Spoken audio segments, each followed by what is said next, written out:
আসসালামু আলাইকুম। রাজশাহী চারঘাটের হঠাৎ পাড়াতে 7 বছর শিশুকে ধর্ষণ করছে দেব নামে একজন ছেলে। এই বিষয়ে এলাকার বাসীর ক্ষোভ সৃষ্টি দেখা দিয়েছে এবং এলাকার মানুষ একটাই দাবি, বিচার চাই দেবের। আচ্ছা, দেবের কি বিচার চান আপনারা? আমরা দেবের বিচার চাই, দেবকে ফাঁসি দিতে হবে। কারণ একটা শিশু নির্যাতন করেছে।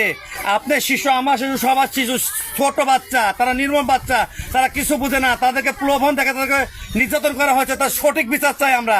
আর এই দেশ থেকে তার বাড়ি ঘর উচ্ছন্ন করে দিতে চাই। সবাই কি বলছেন আপনারা? এলাকার মানুষ খুব সিরিয়াস আছে, সবাই একই বিচার চাই, দেবের ফাঁসি চাই। এই বিষয়ে যে মেয়েটা ধর্ষণ হয়েছে, আমি তার দাদার সাথে এখন একটু কথা বলবো। আচ্ছা, কি বিষয়টা আপনি একটু বলেন তো, দেবের কি চান আপনারা? দেবের কি চান? ঘন্টাখানি করে আমরা স্নান করার জন্য ওর মা খুঁজে বেড়ে যাই, দেখে জয়ের বাড়ির ভিতরে ওই মেয়ে বারান্দার থেকে তার মা নামাই নিয়ে এসে খারাপ পেনের সঙ্গে তার বিলাট দেখা গেছে, তার হয়তো ভাউত দেখা গেছে ছেলেদের দেখে মেয়ে অস্থির হয়েছে। দেবের কি বিচার চান আপনারা? দেবের কি বিচার চান? সঠিক পূর্ণ যেটা বিচার হবে সেটা। আচ্ছা, আপনি তো মনে হচ্ছে মেয়ের দাদি, আপনি এই বিষয়ে কিছু কথা বলবো আর কি। ফাঁসি চাই। আপনি দেবের কি চান? আমরা দেবের ফাঁসি চাই। দেবের ফাঁসি চান? এলাকাবাসী সবাই একমত যে দেবের কি বিচার করা দরকার? সবাই কি একমত? হ্যাঁ, সবাই একমত, ফাঁসি চাই আমরা। ঠিক আছে।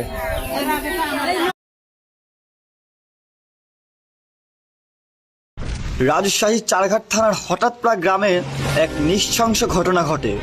ক্লাস 1-এ পড়া 7 বছরের এক শিশুকে নির্মমভাবে ধর্ষণ।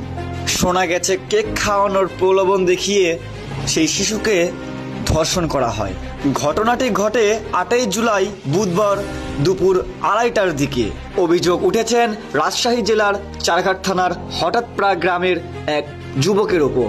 শোনা গেছে অভিযুক্ত যুবকের নাম শ্রী দেব রায়। স্থানীয় ও পারিবারিক সূত্রে জানা যায়, শিশুটি চারঘাট মডেল সরকারি প্রাথমিক বিদ্যালয়ের 1ম শ্রেণীর শিক্ষার্থী।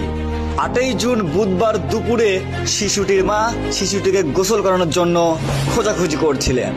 এক পর্যায়ে তিনি প্রতিবেশী দেবের বাড়ির বারান্দায় শিশুটিকে রক্তাক্ত অবস্থায় গভীর যন্ত্রণায় কান্না করতে দেখেন। ঘটনার পর স্বজন ও প্রতিবেশীরা আহত অবস্থায় শিশুটিকে উদ্ধার করে চারঘাট উপজেলা স্বাস্থ্য কমপ্লেক্স নিয়ে যান।